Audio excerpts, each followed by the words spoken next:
Continuing our review in factoring, we're going to look at now factoring out the greatest common factor from a series of binomials, trinomials, and polynomials that may contain up to 4 terms.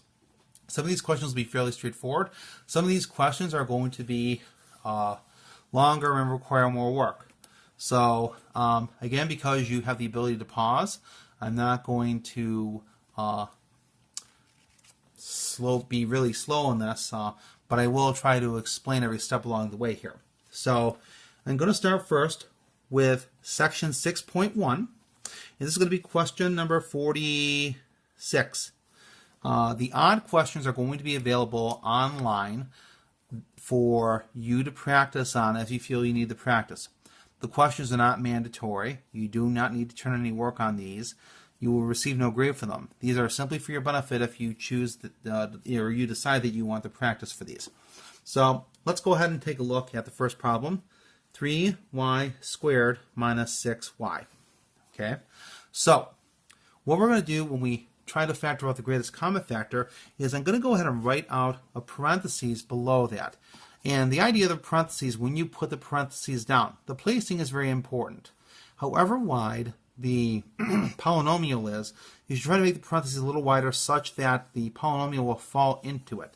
So when we try to calculate what the greatest common factor is, we can kind of go through and see what we need to multiply to get to it. So let's go forward.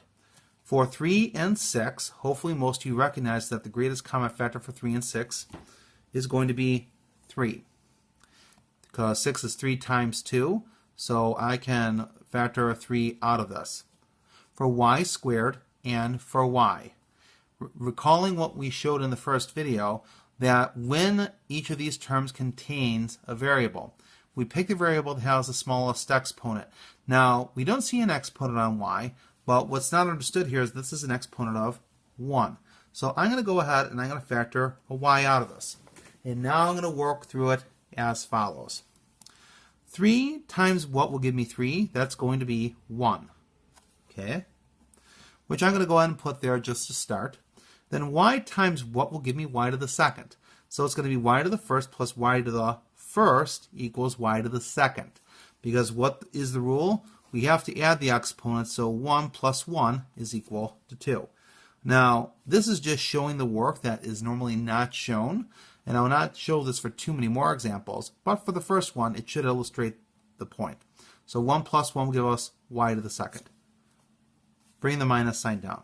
3 times what will give me 6? Well, 3 times 2 will give me 6. And y to the first times 1 will give me y to the first. I don't need to put the 1 there. I just know that if I go through now and say, well, 3y times y will give me 3y squared, and 3y times 2 will give me 6y. I believe I have this correctly factored now. So I will write this in final form as 3y times y minus 2. If you want to check your work when you have your answer written in its final form, you may do so. And I won't do this check all the time, but I'll at least show this in a couple of examples so that you can check your work and see if you get back the original problem. So if I have 3y times y minus 2, I go ahead and multiply through by distributing. 3y times y will give me 3y to the second, minus 3y times 2 will give me 6y. Since we have obtained what we had up here in the original problem, we know we now have the correct result. So we're going to accept this as our final answer and go forward with some questions that are a little more challenging. Going to 48. We have x to the third plus 8x squared. As always, when we do factoring, the first thing we want to look for is greatest common factor. When we look at the coefficients here, which is only a 1, and we have an 8 here, there's no coefficient in front of these that can be factored out. So the 8 is going to remain here. When looking at the variables, we see we have x to the third and x to the second. The greatest common factor for these is going to be x to the second. That is going to be the term that contains the variable raised to the smallest exponent. So, going forward, x to the second times what is going to be x to the third? Well, it's going to be x to the something. So it's going to be 2 plus 1 equals 3, or we just leave this as x. Now x squared times what gives us 8x squared? Well, that'll be x squared times 8. So if you were to run that through and do a check, you would get x to the second times x will be x to the third. X to the second times 8 will be 8x squared. So now we have the greatest common factor factored out of the binomial above. Let's go forward now to number 50, where we're going to factor a trinomial. And this is going to be 8y squared plus 4y to the fourth minus 2y. So in looking at this, we're going to see what is the greatest common factor for the numbers we can factor out for 8, 4, and 2. The greatest common factor for 8, 4, and 2 is going to be 2. 2 is a factor of all these, so we can factor a 2 out. For y to the second, y to the fourth, and y. All the terms contain a variable. So we take a look at the variable that has the smallest exponent, which among these terms is just y. So that's what's going to get factored out. So one technique when you start getting with trinomials that may help, instead of trying to do the factoring term by term, try maybe factoring by numbers first. So one example of this. 2 times what is 8? It's 2 times 4 is going to be 8. Plus 2 times what gives me 4? It's 2 times 2. That gives me 4. Minus 2 times what gives me 2? Well, it's going to be 1. Now, we won't need that 1 there, but we'll just continue the problem and clean up the answer when we're done. Y times what will be y to the second? Well, that'll be y times y will give us y to the second. Y times what will give me y to the fourth? That's going to be y times y to the third, because 1 plus 3 will equal 4. Now we have y times what will give me y? Well, it's going to be y times 1 will give me y. So you see here, it looks like since we basically have factored out 2y, we've factored out this entire term, but we still need the 1 to get the original answer back. So let's show the check to demonstrate why we need the negative 1 to hold the place here. So we're going to do a check to this on the side. 2y times 4y plus 2y to the third minus 1. 2y times 4y, 2 times 4 is 8, y times y, y squared. Plus 2 times 2 is 4, y times y to the third is y to the fourth. Here, 2y times 1, let's bring the minus down, 2y times 1 is just 2y. Without the negative 1 being here, we would not be able to get back this part of the polynomial that we have here. That's why we keep this negative 1 here. That's why it's important to have that. So when I spoke about that before, I spoke incorrectly, not seeing what would happen at the end of the question. Okay, let's go on to another question here, something a little more rigorous. 52. This is going to be 5x squared y to the third plus 15x to the third y squared. Clean that up a little bit. Putting my parentheses underneath there, I'm going to take this one at a time. For 5 and 15, the greatest common factor is going to be 5. Now, because we have two variables, we need to consider this one variable at a time. For x to the second and x to the third, the one that's in common is x to the second. For y to the third and y to the second, the one that's in common is y to the second. So now we're going to go through these one at a time and see if we can put together the greatest common factor. For here, 5 times what is 5? That's 1. 5 times what is 15? That's going to be 3. X squared times what is x squared? Well, that's going to be x squared times 1 will be x squared. I already have a 1 there. I don't need to put it there again. X squared times x will give me x to the third. y squared times what will give me y to the third? Y squared times y will give me y to the third. Y squared times what gives me y to the second? Y squared times 1 gets me y squared. So we don't need the y here anymore, so we can rewrite our answer as 5x squared y squared times y plus 3x.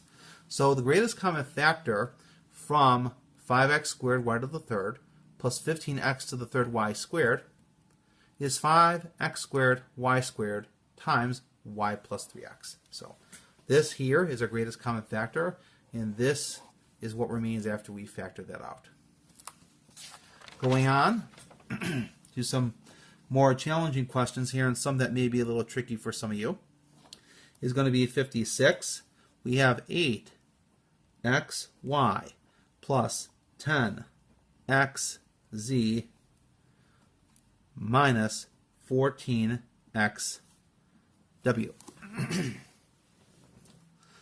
So we have several variables in this question, and that may throw people for a little bit of a loop. But again, doing one thing at a time. For 8, 10, and 14, some of you may see right away what the greatest common factor of these are. Some of you may not.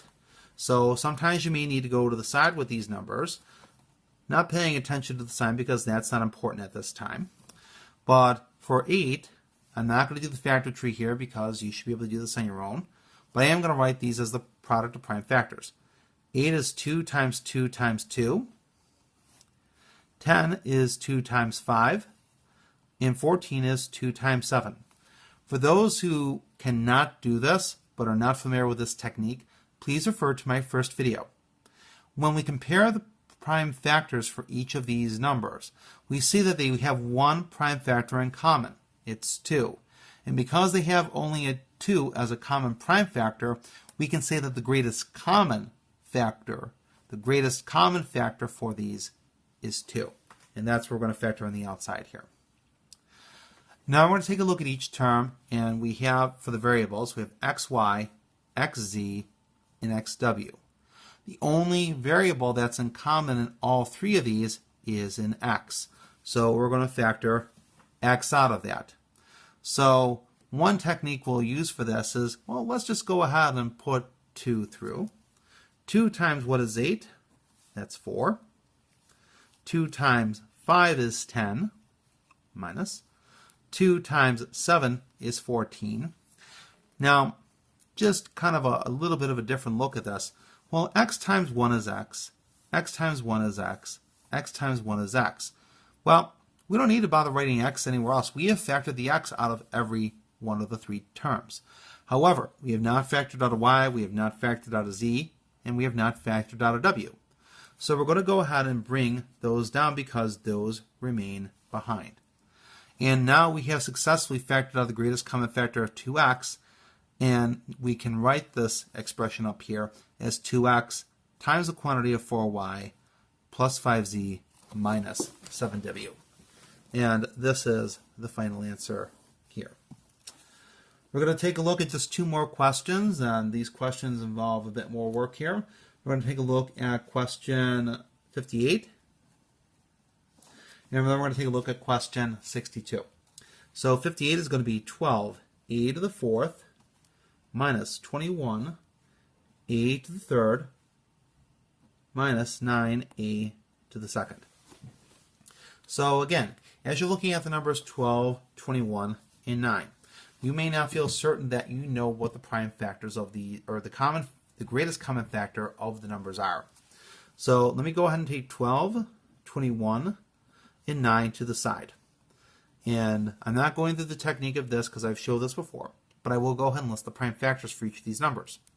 12 is 2 times 3. 21 is 3 times 7. 9 is 3 times 3. So what we try to do now between these three numbers is we try to find how many prime factors are in common. And in this case, there actually is only one factor, or one prime factor that's in common. And because we only have one prime factor in common, this prime factor that is in common between these three will become the greatest common factor for these three numbers. So that will go on the outside. When we're looking at a to the fourth, a to the second, or a to the third, and a to the second, the greatest common factor is going to be a to the second. Remember, it's the least of these, because even though I know a to the fourth is the greatest number here, it is a to the fourth is not common to these. A to the second is common to all these. So let's go through and see if we can work this out. 3 times 4 is equal to 12. 3 times 7 is equal to 21. And then 3 times 3 is equal to 9. So remember, we add our exponents here. So we have a to the second times a to the second. 2 plus 2 will give us 4. A to the second times what is a to the third? It's a to the first, or 2 plus 1 is 3, so we just write this as 7a. A to the second times 1 will give us a to the second, so I don't put an a there. If I had an a here, I would still have another a to factor out. That's not the case. We have factored out a to the second, so it's not here. So our final answer to this question is going to be 3a to the second times the quantity of 4a squared minus 7a minus 3. Last question we'll consider for our review on factoring out the greatest common factor in this section is going to be 62, which is going to be 14 a to the fourth, b to the third, c to the fifth, plus 21 a to the third, b to the fifth, c to the fourth, minus 35 a to the fourth, b to the fourth, c to the third. So my apologies for having this word cross. So here's the problem we're considering. Big parenthesis on this one. For 14, 21, and 35. If I write these off to the side, 14 I can write as 2 times 7. 21 I can write as 3 times 7. 35 I can write as 5 times 7. Well, we see the common prime factor for this is 7. Therefore, we can conclude that the greatest common factor for these is 7. Going forward, let's take a look at the a's. We have a to the fourth, a to the third, and a to the fourth. Let me rewrite this here. So, of the smallest one is a to the third. B to the third, b to the fifth, b to the fourth. The smallest of these is b to the third. C to the fifth, c to the fourth, c to the third. The smallest of these is c to the third. And we're going to go through not one term at a time, but just one part of the term at a time. For example, 7 times 2 is 14. 7 times 3 is 21. 7 times 5 is 35. Now, a to the third times a to the first is a to the fourth. That'll be a. A to the third times 1 is a to the third, so no a here. A to the third times a is a to the fourth. Let's go with b now. B to the third times 1 is b to the third. B to the third times b to the second is b to the fifth. B to the third times b will be b to the fourth. For c, c to the third times c to the second is going to be c to the fifth. Whoops, that's going to be 2. Sorry about that. So c to the third times c to the second, c to the fifth. C to the third times c is c to the fourth. And then c to the third times 1 is equal to c to the third. So our final answer, written more neatly, will look like 7 times a to the third times b to the third times c to the third times 2ac squared plus 3b squared c minus 5ab. If you have any questions on this, please bring these questions back to class. This is the lesson we're offering on factoring out the greatest common factor. We still have a couple other lessons involving factoring a greatest common factor, but these are going to focus on factoring out negatives and then also factoring out binomials, which are going to be two key components to the types of factoring that we need to do in the future.